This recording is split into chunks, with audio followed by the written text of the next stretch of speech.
Hi friends, আশা করি সবাই ভালো আছেন। আজকে ট্রেন বা সেতু ব্রিজের অঙ্ক নিয়ে আলোচনা করব। এরকম টপিক্সের অঙ্ক অনেক সময় বারবারই পরীক্ষায় আসে, কিন্তু আমরা ধরতে পারি না যে অঙ্কগুলো কীভাবে সমাধান করতে হয়।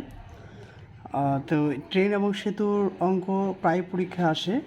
এটা আগে বুঝতে হবে এরকম যে বলা আছে যে একটি ট্রেন ঘন্টায় 48 কিমি বেগে চলে, 250 মিটার দীর্ঘ একটি সেতু 1 মিনিট অতিক্রম করে, ট্রেনের দৈর্ঘ্য কত?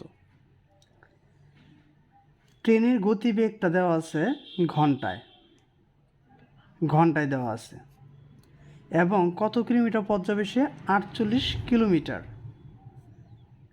বেগে চলে 250 মিটার দীর্ঘ একটি সেতু, সেতুর দৈর্ঘ্য দেওয়া আছে 250 মিটার, এবং বলছে ওই সেতুটা 1 মিনিটে অতিক্রম করে ট্রেনটি।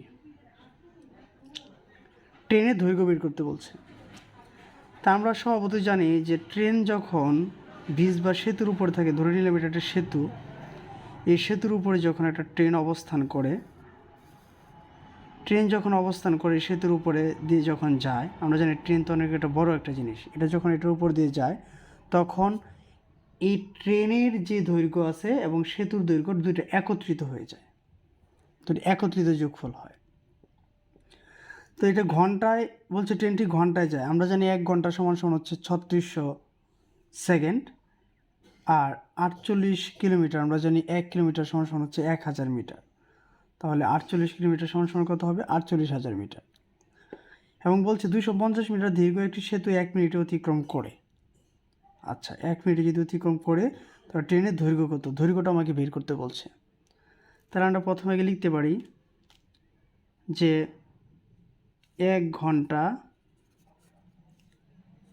সমান সমান 3600 সেকেন্ড,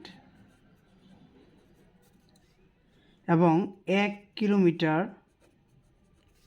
সমান সমান 1000 মিটার, এবং এটা যে বেগে চলে 48 কিলোমিটার বেগে, সুতরাং 48 কিলোমিটার সমান সমান 48 গুণ হচ্ছে 1000, তার মানে কত হলো? 48,000 মিটার।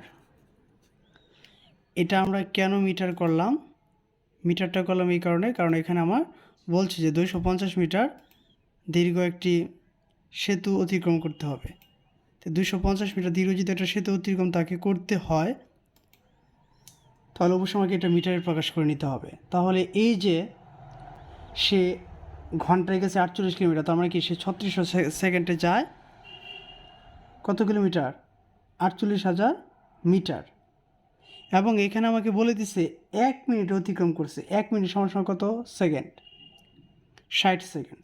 তাহলে আমরা এইভাবে লিখতে পারি 3600 সেকেন্ডে যায় 48,000 মিটার। 1 সেকেন্ডে যায় আরও কম, 48,000 থাকবে উপরে, 3600 থাকবে নিচে। এখন এই যে বলে দিচ্ছে 1 মিনিট, 1 মিনিট সমান সমান কত সেকেন্ড? 1 মিনিট সমান সমান হচ্ছে 60 সেকেন্ড। তাহলে 60 সেকেন্ডে সে যায় কতটুকু? 1 সেকেন্ডে গেছিলো কম, তাহলে 60 সেকেন্ড একটু বেশি যাবে, বেশি হলে গুণ হবে, উপরটার সাথে আমরা গুণ করব। 48,000 গুণ 60, নিচে হচ্ছে কত? 3600। আমরা কাটাকাটি করে ফেলি, ইচ্ছা করে কাটাকাটি করতে পারি, এটাতে এটাকে ভাগ করতে পারি, 636, 60। আবার 60 দিয়ে যদি আমরা এটাকে আবার যদি ভাগ করি, তাহলে 6 8 48, 48 শূন্য 800, তাহলে 800 মিটার। এই যে 800 মিটার সে অতিক্রম করলো, অতিক্রম যখন করছে তখন এই ট্রেনের দৈর্ঘ্য এবং সেতুর দৈর্ঘ্য মিলিয়ে হচ্ছে 800 মিটার। এবং প্রশ্নে কিন্তু বলা আছে 250 মিটার দীর্ঘ একটি সেতু, এবং বলছে কি ট্রেনের দৈর্ঘ্য কত। তো এই যে এখানে 800 মিটার, এই 800 মিটার কী আছে? সেতু প্লাস হচ্ছে ট্রেন, সেতু প্লাস ট্রেন মিলে হচ্ছে কত? 800 মিটার।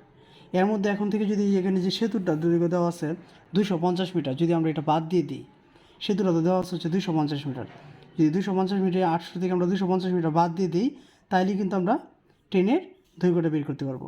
তাহলে আমরা এখানে লিখতে পারি, সুতরাং ট্রেনের দৈর্ঘ্য, আবার বলতেছি এই যে 800 মিটার, এটা ট্রেন প্লাস সেতু মিলিয়ে, এই 800 থেকে আমরা বাদ দিব, প্রশ্নে যে বলা ছিল 250 মিটার দীর্ঘ একটি সেতু, 250 মিটার দীর্ঘ সেতুটা বাদ দিয়ে দিব। যদি সেতুটা বাদ দিয়ে দিই 0, 5, 3, 5, 550 মিটার। এই যে খুব সহজে কিন্তু আমরা বের করতে পারলাম যে কি ট্রেন দৈর্ঘ্যটা কত, 550 মিটার। আশা করি ট্রেন বা সেতুর এরকম অঙ্ক থাকলে আমরা খুব সহজে করতে পারবো। সবাইকে ধন্যবাদ জানাই, সবাই আমাদের সাথেই থাকবেন।